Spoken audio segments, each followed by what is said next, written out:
El reloj de la terminal marcaba las 3 de la tarde con 15 minutos cuando las puertas de la sala de inspección secundaria se cerraron herméticamente.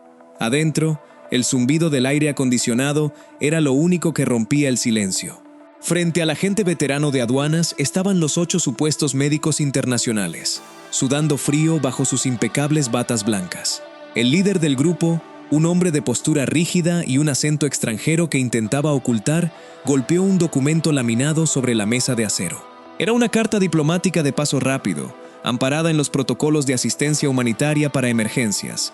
Exigía la liberación inmediata de las 14 cajas de impacto marca Pelican, argumentando que cada minuto de retraso comprometía la esterilidad de un equipo de soporte vital destinado a una clínica rural en la sierra. Pero el agente mexicano no apartó la vista del documento, ni de las manos del individuo. Sigue viendo este documental, porque la arrogancia con la que este supuesto cirujano intentó intimidar a la autoridad te va a demostrar el nivel de impunidad con el que estas agencias privadas intentan operar en nuestro territorio. El protocolo dictaba que un cargamento con sello internacional humanitario no debía ser abierto en tránsito para evitar contaminación. Por lo tanto, el líder del grupo amenazó con llamadas a embajadas, sanciones internacionales y un escándalo mediático que le costaría el puesto a todos los oficiales presentes en la sala. Pero el veterano aduanal sabía que algo no cuadraba. Las cajas Pelican número 4 y 7 tenían etiquetas de advertencia sobre baterías de iones de litio de alta densidad. El equipo quirúrgico de campo requiere energía, por supuesto. Sin embargo, el peso específico de esas cajas, al ser arrastradas, la forma en que los supuestos médicos se interponían físicamente entre el cargamento y los oficiales, y sobre todo, la disciplina de exmilitares entrenados que los delataba en cada movimiento, encendieron todas las alertas de seguridad nacional. El agente hizo una seña táctica y 4 elementos de la Guardia Nacional cortaron el paso hacia la salida, asegurando el perímetro con los rifles de cargo al frente. Quédate hasta el final y no cambies de video, porque el momento en el que las pinzas de presión rompen el primer candado internacional revela un secreto geopolítico que un gobierno extranjero intentó enterrar para siempre. Ignorando las advertencias a gritos de un supuesto conflicto diplomático, el agente tomó las pinzas de corte de acero templado y destrozó el sello plástico de la primera caja. Al levantar la pesada tapa de polímero, no encontró monitores de signos vitales, ni tanques de oxígeno, ni material esterilizado. Lo que descansaba perfectamente encajado en la espuma de poliuretano era un sistema táctico de intercepción de señales, antenas de amplio espectro celular tipo Stingray y hardware militar diseñado para encriptar y bloquear comunicaciones satelitales. El supuesto equipo para salvar vidas era en realidad un arsenal electrónico capaz de cegar las frecuencias de radio del ejército mexicano en un radio masivo a lo largo de toda la frontera de Nuevo León y Tamaulipas. El cargamento fue inmediatamente incautado y los 8 individuos retenidos y aislados bajo cargos de espionaje corporativo y riesgo a la seguridad de la nación. Pero atrapar a los operadores físicos en el aeropuerto es solo raspar la superficie de un problema mucho más oscuro. La verdadera pregunta que aterró a los altos mandos esa tarde en Monterrey no fue cómo intentaron introducir ese equipo de grado militar. La pregunta fue: ¿qué vacío legal les hizo creer que tenían el derecho absoluto de pasar por encima de nuestras aduanas sin que nadie revisara sus maletas? Y la respuesta nos obliga a mirar hacia atrás, hacia un documento firmado en oficinas extranjeras que entregó gran parte de nuestra independencia operativa disfrazada de buenas intenciones. El descubrimiento de ese arsenal táctico dentro del aeropuerto Mariano Escobedo no fue un incidente aislado. Fue la consecuencia directa de una trampa diplomática que se gestó hace más de 3 décadas. Para entender cómo 8 mercenarios creyeron que podían entrar a Nuevo León cargando equipo de espionaje sin que un solo soldado mexicano les marcara el alto, tenemos que retroceder a los primeros años de la década de los 90. En esa época, mientras los noticieros celebraban la apertura comercial y la modernidad que prometían los nuevos tratados internacionales, en despachos cerrados lejos del escrutinio público, se estaban firmando acuerdos secundarios. Uno de ellos fue el llamado Protocolo de Asistencia Transfronteriza Rápida, un documento redactado por agencias extranjeras y presentado a México como un simple trámite de cooperación humanitaria. La promesa era noble y dictaba que, en caso de desastres naturales o emergencias médicas extremas, los equipos de rescate internacionales no debían perder tiempo vital en inspecciones aduanales exhaustivas. El gobierno mexicano de aquel entonces firmó el acuerdo convencido de que estaba proyectando una imagen de civilidad ante el mundo. Pero los estrategas extranjeros que redactaron ese documento sabían exactamente lo que estaban haciendo. No apartes la vista de la pantalla, porque entender cómo ese pedazo de papel mutiló nuestra soberanía aduanera te va a demostrar por qué la frontera norte sigue siendo el tablero de juego de intereses que no nos pertenecen. La letra pequeña de ese protocolo establecía que cualquier cargamento sellado con certificación humanitaria internacional de nivel rojo gozaría de inmunidad de inspección física invasiva. Por lo tanto, el Estado mexicano renunció voluntariamente a su derecho fundamental de abrir y revisar lo que entraba a su propio territorio, siempre y cuando la caja tuviera el sello correcto y los portadores presentaran las credenciales de una organización no gubernamental reconocida. Lo que en la capital del país se vendió como un triunfo diplomático y un avance en derechos humanos, en las aduanas de Tamaulipas, Sonora y Nuevo León se convirtió en una pesadilla operativa. Los oficiales fronterizos de la vieja escuela advirtieron de inmediato el peligro. Sabían que crear un carril ciego en la frontera más transitada del mundo era un suicidio táctico. Pero las órdenes desde arriba fueron tajantes y obligaban a facilitar el paso sin hacer preguntas. Sigue escuchando con mucha atención y no te vayas, porque la manera en que el complejo militar privado descubrió este vacío legal y comenzó a usarlo para infiltrar operaciones en México es algo que los analistas internacionales prefieren callar. Durante los primeros años, el tratado funcionó para su propósito original, permitiendo el paso de medicinas y rescatistas. Pero a principios de los años 2000, cuando la guerra por el control energético y los recursos minerales del norte de México se intensificó, las grandes corporaciones transnacionales y sus empresas de seguridad privada se dieron cuenta del enorme punto ciego que México había dejado abierto. Crear una fachada de organización no gubernamental en un país extranjero cuesta apenas unos miles de dólares, y con esos papeles en mano, el tratado obligaba a las autoridades mexicanas a mirar hacia otro lado. Por lo tanto, el escudo de la asistencia médica se transformó en el caballo de Troya perfecto. Contratistas de seguridad, especialistas en extracción de datos y exmilitares comenzaron a cruzar nuestras fronteras disfrazados de filántropos. Empezaron a mover tecnología satelital, drones de vigilancia táctica y servidores de encriptación bajo la etiqueta de material de soporte vital. Vulneraron nuestra casa usando nuestra propia compasión en nuestra contra. Quédate hasta el final del video y no cambies de canal, porque todo este contexto histórico nos lleva de vuelta a esa sala de inspección en Monterrey, cuando el agente veterano retuvo a los 8 supuestos cirujanos y cruzó la huella dactilar del líder del grupo con la base de datos de inteligencia militar, el nombre y el historial que aparecieron en la pantalla, obligaron al comandante de la zona a ordenar el cierre total y absoluto del aeropuerto. Detener a 8 hombres armados con tecnología de espionaje es una victoria táctica, pero para entender la verdadera amenaza que enfrentaba México esa tarde, tenemos que ponerle nombre y apellido a la bestia que movía los hilos desde el extranjero. El cuarto de aislamiento en la terminal del Mariano Escobedo olía a sudor frío y a tensión contenida. Los supuestos cirujanos ya no exigían contactar a sus embajadas ni amenazaban con la prensa internacional. Cuando los elementos de inteligencia militar conectaron el escáner biométrico y cruzaron las huellas dactilares del líder del grupo con la base de datos del Centro Nacional de Inteligencia, la pantalla no arrojó un historial médico. Arrojó un expediente negro. El hombre que minutos antes juraba venir a salvar vidas en la sierra era en realidad un ex oficial de operaciones de un ejército extranjero, dado de baja años atrás y reclutado de inmediato por el sector corporativo privado. No cambies de video y sigue escuchando con mucha atención, porque la identidad de la corporación que pagó los boletos de avión de estos sujetos te va a helar la sangre y demuestra que la verdadera guerra en el norte de México ya no se pelea solo con balas.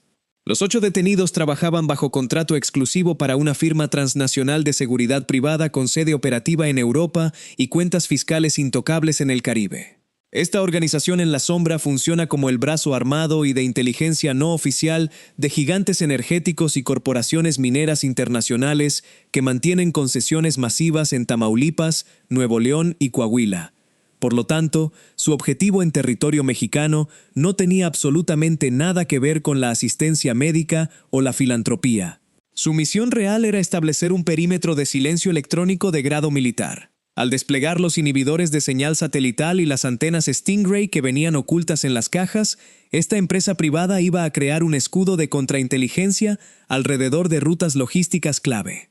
Iban a cegar los radares de la Secretaría de la Defensa Nacional y a interceptar las frecuencias celulares de la Guardia Nacional para anticipar cualquier patrullaje sorpresa en la franja fronteriza. Estaban construyendo, en la práctica, un Estado independiente y privatizado dentro del propio territorio mexicano.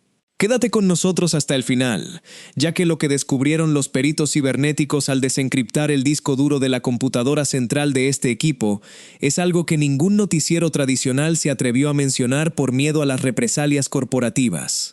Las corporaciones extranjeras que operan en el norte del país llevan años quejándose de la inseguridad y exigiendo al gobierno mexicano garantías absolutas para sus inversiones millonarias. Pero en la oscuridad de sus salas de juntas, en lugar de confiar en las instituciones nacionales, decidieron importar su propio aparato de espionaje, pisoteando nuestra soberanía.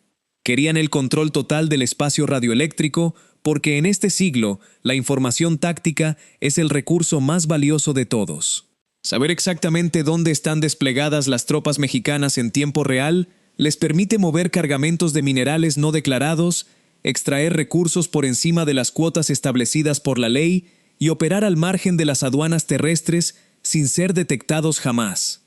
Utilizaron la fachada de los protocolos humanitarios internacionales como un arma silenciosa de invasión corporativa. Pero un solo agente aduanal veterano, prestando atención a la textura de unas manos, arruinó una operación encubierta que llevaba meses planeándose milímetro a milímetro.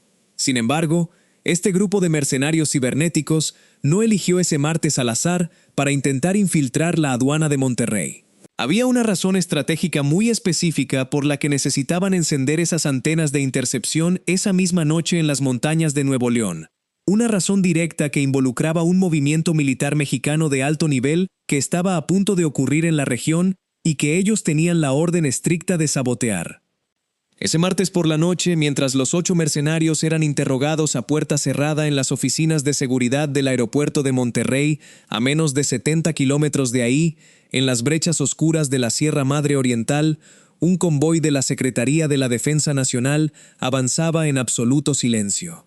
Era un operativo de alto nivel que llevaba semanas planeándose bajo el más estricto hermetismo. Al mando iba un sargento veterano, un hombre de 45 años, con 2 décadas de servicio, patrullando las rutas más hostiles del norte del país. En la parte trasera de los 3 camiones blindados viajaban 40 jóvenes reclutas, muchos de ellos originarios de comunidades rurales en Chiapas, Michoacán y Zacatecas, apretando sus rifles de cargo con las manos entumecidas por el viento helado de la sierra.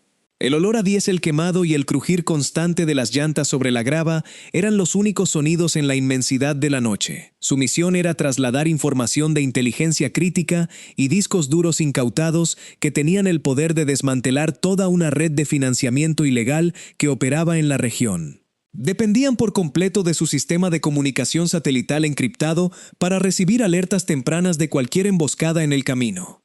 No cambies de video y sigue escuchando con mucha atención, porque la vida de estos 40 mexicanos dependía de una señal de radio que estaba a punto de ser apagada desde el extranjero. Si el agente aduanal no hubiera prestado atención a las manos sin callos del supuesto cirujano jefe, horas antes en la terminal de pasajeros, el destino de este convoy habría sido una tragedia absoluta. El plan meticuloso de la corporación extranjera era desplegar los inhibidores de señal en 3 puntos estratégicos de la montaña exactamente a las 11 de la noche, justo cuando los camiones militares entraran en el desfiladero más estrecho de la ruta hacia Tamaulipas. En cuestión de segundos, las pantallas de navegación del sargento se habrían ido a negro. Los radios de onda corta habrían emitido pura estática. El convoy habría quedado completamente ciego y sordo, aislado de tajo del centro de mando en la 7ª zona militar. En la guerra moderna, un convoy incomunicado en terreno hostil es un blanco perfecto. Y esa era precisamente la intención de la empresa de seguridad privada: crear una zona de sombra electrónica infranqueable para que grupos armados locales, financiados bajo la mesa por estas mismas corporaciones transnacionales, pudieran interceptar los camiones y recuperar los discos duros sin que el ejército pudiera enviar refuerzos aerotransportados a tiempo. Estaban dispuestos a sacrificar a 40 soldados mexicanos simplemente para proteger sus márgenes de ganancia y sus secretos corporativos. Quédate hasta el final de este documental, porque la frialdad con la que este ataque masivo fue calculado en una elegante oficina de cristal a miles de kilómetros de México te va a hacer cuestionar todo lo que crees saber sobre quién manda realmente en nuestras fronteras. Detrás de cada uniforme verde olivo en esos camiones había una familia esperando una llamada el fin de semana para saber que todo estaba bien. Padres en Nuevo León orgullosos del servicio de sus hijos, madres en Tapachula rezando cada noche por la seguridad de los suyos, y hermanos trabajando duro en Houston que enviaban dinero para apoyar a quienes decidieron quedarse a defender al país. Todos ellos estuvieron a escasos minutos de recibir la peor noticia de sus vidas, y la tragedia no habría llegado por un enfrentamiento fortuito en la sierra, sino por una operación de sabotaje calculada por entidades extranjeras que usaron nuestra compasión diplomática y los tratados humanitarios como un arma de asalto. La intervención de un solo hombre en la aduana, armado únicamente con sentido común, 30 años de experiencia y una valentía inquebrantable, fue el único escudo que protegió a estos soldados esa noche. El convoy completó su ruta de madrugada, entregó la inteligencia intacta y regresó a salvo a la base, completamente ajeno a la tormenta geopolítica que se había desatado en el aeropuerto para mantenerlos con vida. El peligro físico inmediato había sido neutralizado de forma brillante. Pero cuando los analistas militares de ciberseguridad por fin lograron romper las contraseñas de las computadoras incautadas a los supuestos médicos, el alivio en la sala se transformó instantáneamente en un terror institucional profundo. Porque los mapas digitales que encontraron ocultos en los discos duros revelaron algo que se consideraba completamente imposible. Los mercenarios no estaban adivinando. Tenían las coordenadas exactas, los horarios de salida y la ruta militar secreta del convoy. Alguien, desde las entrañas mismas del sistema mexicano, les había entregado la información. Saber que un grupo de contratistas extranjeros intentó sabotear al ejército mexicano indigna a cualquier ciudadano. Pero descubrir quién les entregó las coordenadas exactas de ese convoy desde el interior del país es el verdadero motivo por el que este expediente fue clasificado como secreto de Estado profundo. Cuando los peritos cibernéticos de la Defensa Nacional lograron romper la encriptación militar de las computadoras incautadas en el aeropuerto, la pantalla no mostró un simple mapa descargado de Internet. Lo que apareció fue el sistema de rastreo satelital en tiempo real del propio gobierno. Los mercenarios estaban viendo el avance de los camiones militares a través de la misma plataforma que utiliza el Centro de Mando Mexicano. No estaban adivinando el terreno, estaban observando cada curva y cada freno táctico desde adentro del sistema. Quédese pegado a la pantalla y no se vaya, porque la forma en que esta red transnacional infiltró el centro neurálgico de seguridad de Nuevo León es una traición institucional que le va a revolver el estómago. El ejército mexicano utiliza frecuencias altamente encriptadas. Por lo tanto, hackearlos desde el exterior es prácticamente imposible. Pero existe un protocolo interinstitucional que obliga a las Fuerzas Armadas a compartir ciertas rutas de patrullaje con los centros de comando estatales, los famosos C5, para evitar incidentes de fuego amigo con las policías locales. Y es exactamente ahí donde la soberanía fue vendida al mejor postor. Años atrás, un consorcio de empresas mineras y energéticas extranjeras ofreció una generosa donación al gobierno estatal. Entregaron millones de dólares en actualizaciones de software de última generación para modernizar las cámaras de seguridad y los sistemas de despacho de emergencias. Lo presentaron como un regalo filantrópico para ayudar a pacificar la región. Pero el código fuente de ese software fue programado por la misma empresa de seguridad privada que envió a los 8 supuestos médicos al aeropuerto. Habían instalado una puerta trasera digital.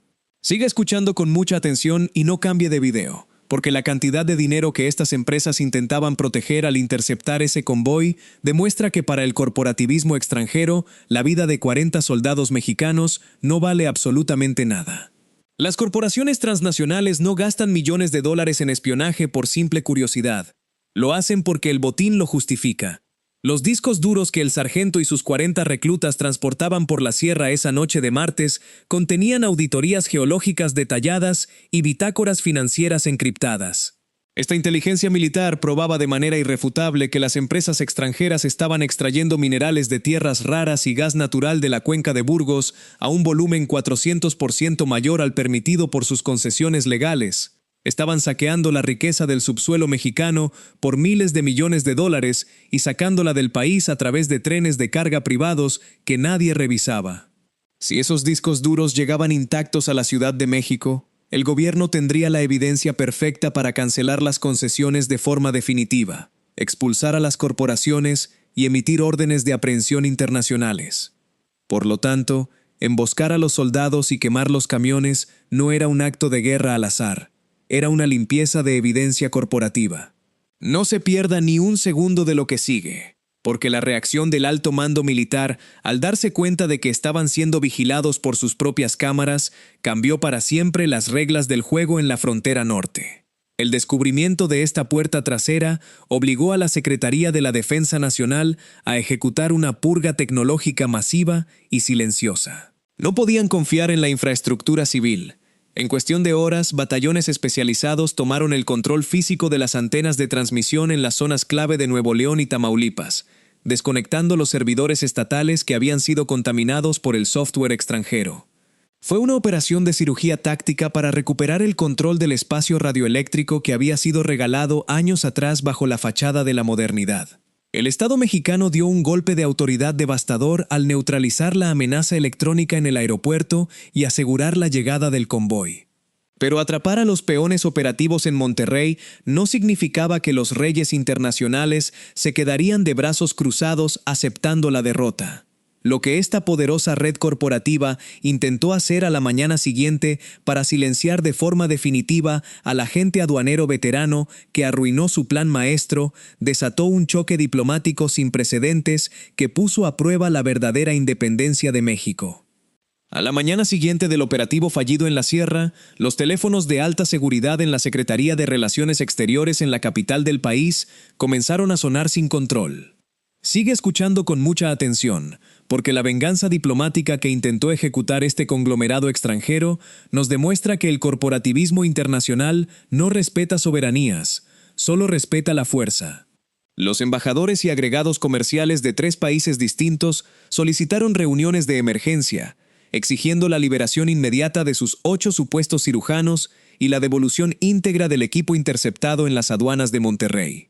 Su estrategia fue la intimidación económica pura, amenazando con congelar inversiones multimillonarias en la extracción de gas si el gobierno mexicano no cedía. Su objetivo principal era destruir la vida del agente aduanero veterano que los descubrió, exigiendo su despido fulminante y su encarcelamiento por presuntamente violar los tratados de asistencia humanitaria. Creían firmemente que con un par de gritos burocráticos y presiones financieras iban a doblegar a las autoridades como estaban acostumbrados a hacerlo desde los años 90. Pero cuando los generales de la zona militar pusieron sobre la mesa el expediente clasificado con los mapas de espionaje satelital, los códigos del software infiltrado en el Estado y la prueba irrefutable del intento de sabotaje al convoy militar, el silencio inundó la sala de juntas. Por lo tanto, la expulsión discreta de esos 8 mercenarios hacia sus países de origen no fue el final del conflicto, sino la primera piedra de una nueva y agresiva doctrina de defensa nacional. A partir de esa misma semana, las reglas operativas en los aeropuertos y puentes fronterizos de toda la República cambiaron desde la raíz. El protocolo de asistencia transfronteriza rápida quedó congelado en la práctica. Hoy en día, cualquier organización extranjera que intente cruzar a México escudada bajo el manto de la ayuda internacional es despojada de su inmunidad y sus cargamentos son sometidos a inspecciones milimétricas y escaneos de rayos X por parte de la inteligencia militar. No te despegues de la pantalla ni un segundo, ya que lo que esta nueva realidad significa para el futuro de nuestras fronteras es una advertencia que ningún ciudadano debe pasar por alto. Las corporaciones mineras y energéticas que intentaron saquear la cuenca de Burgos no empacaron sus cosas ni abandonaron el país tras este fracaso. Simplemente comprendieron que el disfraz médico y la infiltración aduanera ya no son viables. En este momento, la guerra por el control del norte de México ha mutado. Al perder su acceso ciego a través de los aeropuertos, estas organizaciones en la sombra han comenzado a financiar a grupos armados locales para mantener sus rutas de saqueo abiertas a la fuerza, creando un caos superficial que distrae a la opinión pública del verdadero robo de nuestros recursos naturales. La soberanía de nuestra nación no se garantiza firmando pactos internacionales redactados en el extranjero. Se defiende todos los días en la primera línea de fuego, con el instinto de oficiales que no se dejan sobornar y con el valor de reclutas que patrullan la oscuridad de la sierra. El ataque a las telecomunicaciones del ejército fue neutralizado en Nuevo León, pero la sed de control de estos intereses transnacionales no se detiene ahí. Y aunque la frontera norte fortaleció sus escudos electrónicos, el verdadero blanco de este espionaje corporativo ya cambió de coordenadas, apuntando directamente hacia el sur, hacia una infraestructura ferroviaria recién construida que guarda el secreto geopolítico más grande de toda la década. Las 14 cajas que intentaron cruzar por la aduana de Monterrey ese martes revelaron el nivel de vulnerabilidad en el que los tratados del pasado dejaron a México. Pero lo que acabas de ver es solo el primer movimiento en un tablero mucho más grande. Porque mientras todos los ojos mediáticos se concentran en las redadas y los decomisos del norte, existe un contrato de concesión firmado en total secreto hace apenas 8 meses que entrega el control satelital de los puertos del sur a una filial directa de esa misma corporación extranjera. Ese documento existe, está sellado bajo acuerdos de confidencialidad internacional y explica por qué la verdadera invasión ya no necesita aeropuertos ni disfraces médicos. Y ese mapa, que nadie en los medios tradicionales se atreve a mostrar, lo vamos a desclasificar y analizar a detalle en nuestro próximo episodio. Si estás harto de que te oculten la verdad, suscríbete a este canal y activa la campana de notificaciones en este instante. Sé el primero en descubrir lo que realmente está pasando.